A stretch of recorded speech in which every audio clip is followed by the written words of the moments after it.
Bonjour à tous et bienvenue pour ce quatrième épisode de Cinématop, une émission qui n'obéira plus à aucune ligne directrice car certains films que j'adore ont déjà beaucoup été abordés, comme Citizen Kane.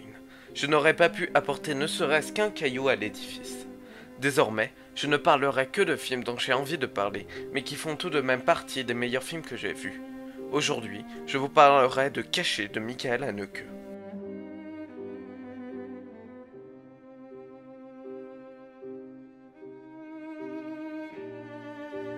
Michael Haneke est né en 1942 en Autriche de parents acteurs. Il débute sa carrière en tant que critique pour la télévision allemande, puis se lance dans la mise en scène de pièces de théâtre comme celle de Goethe.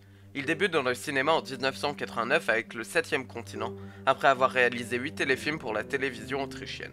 Il en fera 3 autres, le seul disponible en DVD étant Le Château, adaptation de Kafka. Après Le Septième Continent, il met en scène 3 films en Autriche, puis se rend en France pour réaliser Code Inconnu. Le tournant de sa carrière a lieu en 2001 avec La Pianiste car c'est son premier film à recevoir un prix au prestigieux Festival de Cannes. En 2007, il traverse l'Atlantique pour un remake de son Funny Games et en 2009 se rend outre-Rhin pour tourner Le Ruban Blanc. Plusieurs de ses films sont récompensés par des prix internationaux. Il fait partie des rares réalisateurs à cumuler 2 palmes d'or. Mais Haneke n'est pas qu'un palmarès de prix prestigieux. Dans chacun de ses films, il aborde des sujets portant sur de nombreux aspects de la société occidentale. Le racisme, le poids du religieux ou les médias. Il dresse un portrait très critique du mode de vie européen. C'est un cinéaste qui ne fait pas de concessions et qui va jusqu'au bout de son propos, qu'importe la réaction du spectateur. Ses films comme Le Septième Continent, Funny Games ou La Pianiste poussent le spectateur dans ses retranchements. Haneke est un cinéaste méticuleux, perfectionniste, qui joue intelligemment avec les codes de son art. Par ce jeu, il interroge notre rapport à l'image.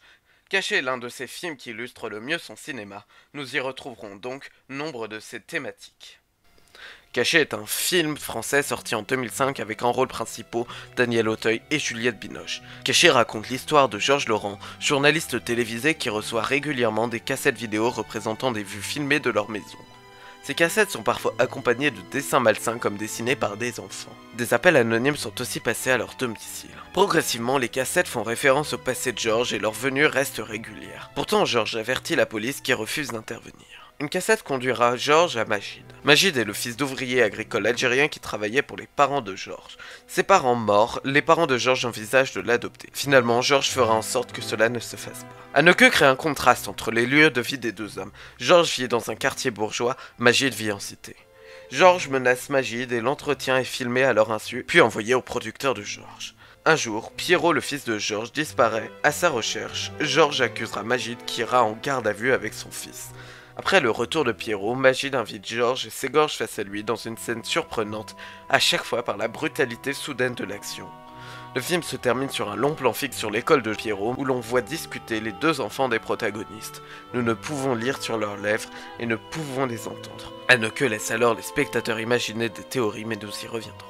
Le titre du film Caché rappelle 3 éléments du film. Bien sûr, l'auteur des cassettes reste invisible à l'œil des protagonistes, mais c'est aussi Georges qui cache par culpabilité ses actes honteux envers Magid aux gens qui l'entourent. L'histoire cachée de Georges fait écho à l'histoire cachée de la France, mais en sous-texte du film, car Magid n'aurait pas été orphelin sans l'exécution sommaire par des policiers français de plus de 200 manifestants algériens desquels faisaient partie ses parents. Le massacre a été caché par les médias et les corps introuvables car jetés dans la Seine. Ainsi, Georges représente une France qu'Haneke fait tourner vers son passé, ce passé caché. À chaque fois, l'infamie a été commise par peur de perdre des privilèges, donc par peur du partage. Georges veut rester enfant unique et la France blanche refuse la mixité et l'indépendance de l'Algérie. Mais Georges enfouit cet acte par remords, d'où les nombreux cauchemars qu'il fait sur son enfance. Plusieurs éléments rappellent le sujet, comme le cameo de Mazarine Pinjot, fille cachée de Mitterrand. Dans son propos sur la société occidentale, Haneke développe une critique des médias avec la présence d'un journal télévisé, mettant en exergue la fascination que nous éprouvons pour la violence. Par ce fait, il montre aussi l'omniprésence de celle-ci et sa répercussion au quotidien. Ce miroir de la violence est aussi utilisé dans son très bon 71 fragments d'une chronologie du hasard, où il filme des extraits de reportages montrant des guerres.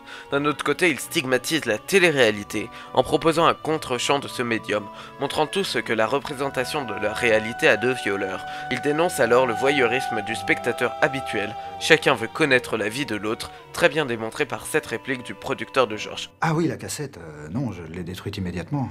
Ne voulais pas qu'elle tombe en de mauvaises mains. Ah bon? Vous auriez fait la même chose, non?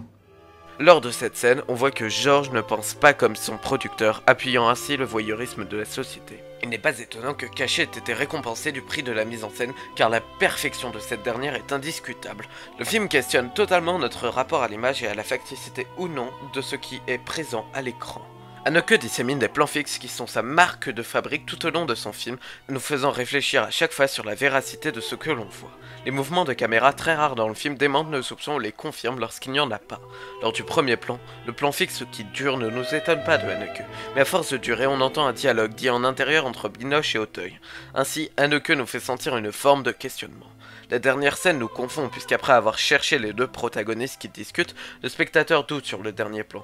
L'auteur est-il le mystérieux poseur de cassette ou le réalisateur? Quelle est la relation des deux personnages? Que se disent-ils?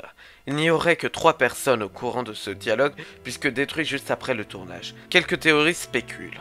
Certains pensant que c'est la conscience de George, d'autres que c'est le fils de Magid. Le tour de force de ce film est de faire croire durant tout son long un coupable. Le film n'est qu'une mise en scène, un dispositif pour faire sortir la culpabilité d'un individu représentatif d'une société. Il est courant dans son cinéma qu'Haneke joue avec les codes cinématographiques. Certaines scènes de ses films brisent le 4e mur, comme le clin d'œil de Funny Games. Ce dispositif mis en place n'a comme seul créateur que l'homme au centre de l'œuvre, l'auteur, Michael Haneke.